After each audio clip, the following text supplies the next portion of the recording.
शांत झोप घेतली तर अवास्तव वाढलेलं वजन कमी होतं का? हो, नक्कीच कमी होऊ शकतं. झोप जर नियमितपणे 7 ते 8 तासाची शांत आणि अगदी गाढ असेल, तर त्यामुळं कॉर्टिझॉल नावाचा एक हार्मोन अगदी बॅलन्समध्ये राहतो.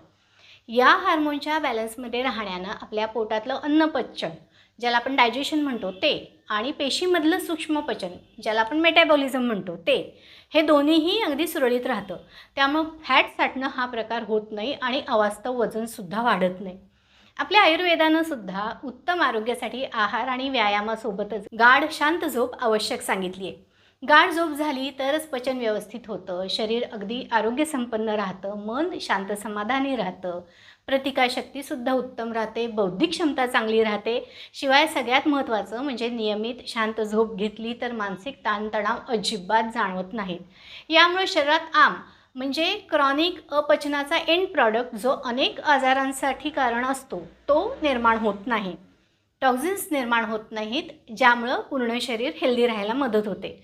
मग अवास्तव वजन वाढणं, फॅट वाढणं हा प्रकारसुद्धा होत नाही आणि हार्मोनसुद्धा आपला बॅलन्स ढळू देत नाहीत. तुम्हाला जाणवलं आहे का कधी झोप कमी झाली आणि वजन वाढत चाललं आहे, पोट सुटतंय, फॅट वाढतंय? मग शांत झोप ही तुमच्यासाठी मुख्य ट्रीटमेंट ठरू शकते. आणि शांत झोपेसाठी काय करायचं तुम्हाला माहिती करून घ्यायची इच्छा आहे का? नक्की कमेंट करा.